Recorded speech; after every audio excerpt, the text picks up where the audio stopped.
Viewers మనం వచ్చేసి ధ్రువుడు అనేటువంటి పాఠాన్ని చూస్తూ ఉన్నాము. ఇక్కడ వచ్చేసి 9వ పాఠము, కర్ణాటక గవర్నమెంట్ తెలుగు మంజరి. ఇది 6వ తరగతి. ఉత్తానపాద మహారాజు అంతఃపురంలోని ఒక గదిలో ధ్రువుని యొక్క తల్లి పేరు సునీత మరియు ధ్రువుడు ఉంటారు. వాళ్ళిద్దరూ ఉంటారనమాట. ఉన్నప్పుడు సునీత తన భర్త కోసం ఎదురు చూస్తూ ఉండగా, అంటే ఆ రాజు కోసం, ఉత్తానపాద మహారాజు కోసం ఎదురు చూస్తూ ఉందన్నమాట. అప్పుడు ధ్రువుడు, అమ్మ ఈరోజు నాన్న ఇంకా ఇంటికి రాలేదు కదా, ఎప్పుడు వస్తారమ్మా అని అడిగాడు ధ్రువుడు. అప్పుడు సునీత వాళ్ళ అమ్మ ఏం చెప్పిందంటే, ఏమో నాయన, ఏదైనా పని ఉండి రాలేకపోయారేమో, నువ్వు ఆడుకో బాబు అని చెప్పిందనమాట సునీత.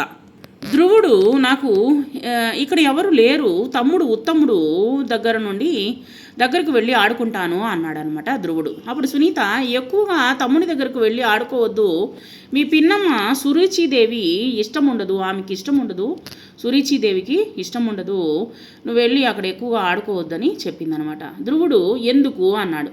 సునీత, మీ పిన్నమ్మకు నేనంటే ఇష్టం లేదు, నీ మీద కూడా ఇష్టం ఉండదు అని చెప్పిందనమాట. ధ్రువుడు, పిన్నమ్మతో ఆడుకోను కదా, తమ్ముడి దగ్గరికి వెళ్ళి ఆడుకుంటానమ్మా అన్నాడనమాట. సరే, ఇంక చేసేది లేక ఆ పిల్లవాడు కదా, సరే వెంటనే ఆడుకుని రా నాయన అని చెప్పింది. ధ్రువుడు వచ్చేసి అలాగే అంతఃపురంలో మరొక గదిలో సురుచిదేవి, ఆ ఉత్తముడు ఉన్నారనమాట. ఉత్తముడు ఈ విధంగా అన్నాడు, అమ్మ నాకు కొయ్య బొమ్మను చేయిస్తానన్నావు కదా, చేయించవా అని అడిగాడు ఉత్తముడు. సురుచిదేవి, మీ నాన్నతో చెప్పి చేయిస్తాను బాబు అన్నది. ఉత్తముడు, అమ్మా నాన్న ఇంకా రాలేదేమిటి అన్నాడు. సురుచి, అదిగో మాటలోనే వచ్చారు, ఏమండి ఎందుకు ఇంత ఆలస్యంగా వచ్చారు అని అడిగిందనమాట. ఉత్తాన మహారాజు అంటున్నారు, తన మంత్రితో రాజకీయ విషయాలు మాట్లాడుతూ ఆలస్యమైంది అన్నారు ఉత్తాన మహారాజు. ఉత్తముడు, నాన్న నాకు మంచి కొయ్య గుర్రపు బండి చేయించరు అన్నాడు. ఉత్తాన మహారాజు, అలాగే నాయన, ఇలా రా అంటూ నా తొడ మీద కూర్చో బంగారు తండ్రి అంటూ ఉత్తాన మహారాజు కూర్చోబెట్టుకున్నాడు అనమాట ఉత్తముణ్ణి. ఉత్తముడు, గుర్రపు బండికి 2 తెల్ల గుర్రాలను కొనండి. ఉత్తాన మహారాజు, సరే గుర్రపు బండితో ఏం చేస్తావు అన్నాడు. ఉత్తముడు, ఆ బండిని ఎక్కి షికారుకి వెళ్తాను, అన్నయ్యను కూడా ఎక్కిస్తాను అన్నాడు అనమాట. సురుచి వచ్చేసి, ధ్రువుణ్ణి ఎక్కిస్తావా, వాడి మొహానికి గుర్రపు బండి ఒకటి అని సురుచిదేవి తిట్టిందనమాట. తిట్టేసరికి ఉత్తముడు, ఎందుకమ్మా అలా అంటావు, అన్నయ్య చాలా మంచోడు, అదిగో అన్నయ్య కూడా వచ్చేస్తున్నాడు, అన్నయ్య అంటూ పరిగెత్తాడనమాట. అంటే పిల్లల్లో ఎటువంటి విషభావం అనేటువంటిది ఉండదు. ధ్రువుడు, నాన్న ఇక్కడున్నావా. ఉత్తముడు, అన్నయ్య ఇలా రా, నాన్న ఒళ్ళో కూర్చో, నేను ఈ తొడ మీద కూర్చుంటాను, నువ్వు ఆ తొడ మీద కూర్చో అన్నయ్య అన్నాడనమాట ఉత్తముడు. సురుచిదేవి వెంటనే, ధ్రువ ఎక్కడికి అనింది. ధ్రువుడు, నాన్న దగ్గరకు అనేసరికి సురుచిదేవి, వీల్లేదు, నువ్వు దూరంగా నిలబడు అనింది. ధ్రువుడు, ఎందుకు అన్నాడు. సురుచి, మీ నాన్నగారి ఒళ్ళో ఎవరు కూర్చున్నారో తెలుసా అన్నాడు. ధ్రువుడు, తమ్ముడు కూర్చున్నాడు, నేను కూర్చోకూడదా అని అన్నాడు అనమాట ధ్రువుడు. సురుచిదేవి, నక్కెక్కడ, నాగలోకం ఎక్కడా అనింది ఆమె. ధ్రువుడు వచ్చేసి, ఏమిటమ్మా అలా అంటున్నావు, నీ మాటలు నాకు అర్థం కావడం లేదు అన్నాడనమాట చిన్నపిల్లవాడు. సురుచిదేవి వెంటనే, మీ నాన్నగారి తొడ మీద నీకు కూర్చునే అర్హత లేదు తెలుసా అన్నాడు. ధ్రువుడు, తమ్ముడు కూర్చున్నాడే, నేనెందుకు కూర్చోకూడదు అని ప్రశ్న వేశాడనమాట ధ్రువుడు. సురుచిదేవి, ఓహో అధిక ప్రసంగం చేస్తున్నావే అన్నాడు. ధ్రువుడు, నేనేమి తప్పు చేశానమ్మా అన్నాడు. సురుచిదేవి, నా కడుపును పుట్టకపోవడమే తప్పు, నువ్వు వేరు, తమ్ముడు వేరు అని అన్నమాట.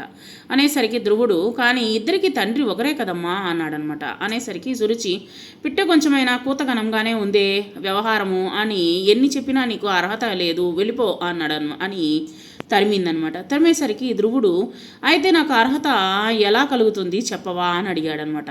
ఆవిడ్ని అడిగాడు. సురుచిదేవి, నీ అదృష్టము పండి నా కడుపున పుడితే అప్పుడు నీ తండ్రి ఒళ్ళో కూర్చుందువు కానీ పోయి దేవుని ప్రార్థించుకో అని చెప్పి తిట్టిపోసింది సురుచిదేవి. వెంటనే ధ్రువుడు అవమానాన్ని భరించలేక తండ్రి వైపు చూస్తూ వెళ్ళిపోతాడనమాట. సునీత, ఎందుకు ధ్రువ ఏడుస్తున్నావు అని అడిగింది వాళ్ళ తల్లి. అడిగేసరికి ధ్రువుడు అన్నాడు, నేను నాన్న తొడ మీద కూర్చోకూడదా అంటామా. సునీత, ఎవరన్నారు, ఏం జరిగింది అని అడిగేసరికి ధ్రువుడు, పిన్నమ్మ అన్నది నేను తన కడుపును పుట్టలేదు అని, అందుకని నాకు అర్హత లేదట అనేసరికి సునీత, ఊరుకో నాయనా, ఏడవకు అని చెప్పి అనిందనమాట. అప్పుడు ధ్రువుడు, లేదమ్మా నేను ఇంట్లో ఉండను, అడవుల్లోకి వెళ్ళిపోతాను అన్నాడు. సునీత, అయ్యో అడవికా, ఎందుకు అన్నాడు. ధ్రువుడు, దేవుణ్ణి ప్రార్థించి నాన్న ఒళ్ళో కూర్చుని అర్హత పొందుతాను అన్నాడు. అడవుల్లో వెళ్తావా? వద్దు నాయనా అని చెప్పేసి సునీత వారించింది. అప్పుడు ధ్రువుడు, నువ్వెన్ని వారించినా నేను వినను, నాకు జరిగిన అవమానాన్ని భరించలేను, నీకు జరిగిన ఒకటే కాదమ్మా, అందుకే ఈ కోటను విడిచి అడవుల్లోకి పోయి దేవుని ప్రార్థించి నా పౌరుషం నిలబెట్టుకుంటాను అని అంటున్నాడు అనమాట చిన్నపిల్లవాడు. అప్పుడు సునీత, సరే నీకు విజయం కలగాలని దేవుని ప్రార్థిస్తున్నాను అని చెప్పేసి ధ్రువుడు తల్లికి నమస్కరించి అడవికి వెళ్ళిపోతాడు. ఎవరు? ధ్రువుడు. సరే చిన్నపిల్లవాడు కదా, సరేనేసి ధ్రువుడు వచ్చేసి తల్లికి నమస్కరించి అడవికి వెళ్ళిపోతాడు. నారదుడు ఆ సమయంలో చూస్తాడనమాట. ఎవరబ్బాయి నువ్వు ఇలా ఒంటరిగా ఎక్కడికి పోతున్నావు అని అడిగాడు నారదుడు. ధ్రువుడు అన్నాడు, నా పేరు ధ్రువుడు, నేను ఉత్తానపాద మహారాజు కొడుకుని, మీరెవరు అన్నాడు. నారదుడు, నా పేరు నారదుడు, మహారాజు కుమారుడివై ఉండి కాలినడకన ఒంటరిగా ఎక్కడికి వెళ్తున్నావు అన్నాడనమాట. ధ్రువుడు, నా తండ్రి గారు, నా సవితి తల్లి నాకు చేసినటువంటి అవమానము భరించలేక తపస్సు చేయడానికి వెళ్తున్నాను అన్నాడనమాట. అంటే పట్టుమని 10 ఏళ్ళు కూడా ఉండవన్నమాట ధ్రువుడికి. నారదుడు, తపస్సా? ఇంత చిన్న వయసులో ఎందుకు చేస్తావు ధ్రువ? పెద్ద పెద్ద మునీశ్వరులే సరిగ్గా చేయలేకపోతున్నారు, నువ్వు తపస్సు చేయలేవు అన్నాడు. ధ్రువుడు, నారద మునీంద్ర, నేను క్షత్రియ కులంలో పుట్టినవాణ్ణి, నాకు నా ఇంట్లో గౌరవం లేదు, నాకు పౌరుషము కార్యదీక్ష ఉన్నాయి, దేవుడు ప్రత్యక్షమయ్యి నాకు గౌరవస్థానం ఇచ్చే వరకు నాకు ప్రార్థిస్తాను నేను అన్నాడు. నారదుడు, బేష్ ధ్రువ, నీ పట్టుదలకు మెచ్చాను, ఇలా రా నీకు మంత్రోపదేశం చేస్తాను అన్నాడు. చెవిలో ఆ పిల్లవాడికి మంత్రోపదేశం చేశాడనమాట. అప్పుడు ధ్రువుడు వచ్చేసి ఓం నమో నారాయణాయ నమః అంటూ తపస్సు చేస్తుండగా పెద్ద శబ్దం వినిపిస్తుంది. విష్ణువు, దేవతలారా మీరెందుకు వచ్చారు అన్నాడనమాట. దేవతలు, భూలోకంలో ధ్రువుడనే 5 ఏళ్ల పిల్లవాడు, అంటే 10 ఏళ్ళు కూడా నిండలేదు, అంటే 7 ఏళ్ళు 8 ఏళ్ళు ఉంటాయన్నమాట, 5 ఏళ్ల పిల్లవాడు ఇక్కడ వచ్చేసి 5 ఏళ్ల పిల్లవాడు అని ఇక్కడ చెప్పారనమాట. ఘోరమైన తపస్సు చేస్తున్నాడు, ఎన్ని ఆపదలు కష్టాలు వచ్చినా దేన్ని లెక్క చేయకుండా తపస్సు చేస్తున్నాడు. ఆ తపస్సుకు భూమి గజగజ పడిపోతూ ఉంది, అంటే వణికిపోతూ ఉంది, గొప్ప ప్రళయం రాబోతుంది ప్రభు అంటూ ఇక్కడ దేవతలు చెప్తూ ఉన్నారనమాట. ఎవరికి? విష్ణువుకి చెప్తూ ఉన్నారు. అప్పుడు విష్ణువు భయపడొద్దు అని దేవతలతో చెప్తూ ఉన్నాడు. మీరంతా భయపడొద్దు, ఇది వచ్చేసి తపోమహిమ, ఆ పిల్లవాడు చేసేటువంటి తపోమహిమ ఇది, నేను ప్రత్యక్షమై ఆ తపస్సును మాన్పిస్తాను, భయపడొద్దు అని అనమాట. విష్ణువు, ధ్రువ ఇక కళ్ళు తెరువు నా బాబు అంటూ ఆయన ప్రత్యక్షమయ్యారనమాట. ధ్రువుడు ఎవరు అంటూ కళ్ళు తెరిచాడు. విష్ణువు వచ్చేసి, నేను విష్ణుమూర్తిని, నీ తపస్సుకు మెచ్చాను, నీ కోరిక నెరవేరుతుంది, నువ్వు చక్రవర్తి అవుతావు, చాలా కాలం రాజ్యాన్ని పాలించి గొప్ప కీర్తిని పొందుతావు, నీ కీర్తి ఎల్లప్పుడూ స్థిరంగా ఉండే విధంగా ఆకాశం మీద ఉత్తర దిక్కున నక్షత్రమై ఎక్కువ కాంతితో దగదగ మెరుస్తూ ఉంటావు, ఇక నీ తపస్సుకు చాలించి నీ దేశానికి తిరిగి వెళ్ళు అన్నారనమాట.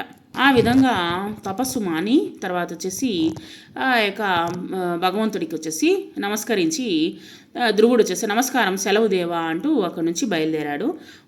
ఉత్తాన మహారాజు దగ్గరికి, రా నాయన, నేను చేసిన అన్యాయానికి సిగ్గుపడుతున్నాను, ఇక ముందు ఈ రాజ్యానికి నీవే చక్రవర్తి, ఇది దైవాజ్ఞ అని పట్టాభిషేకం చేశారనమాట ధ్రువుడికి. సో మనము ఒక మంచి కథని తెలుసుకున్నాము, అభ్యాసాలు, కొత్త పదాలు తెలుసుకున్నాము. అంతఃపురము, ప్రార్థన, పౌరుషం, అదృష్టం, కొయ్యబొమ్మ, అర్హత, తపస్సు, క్షత్రియ కులం, రాజకీయం, అవమానం, మునీశ్వరుడు, ప్రళయం.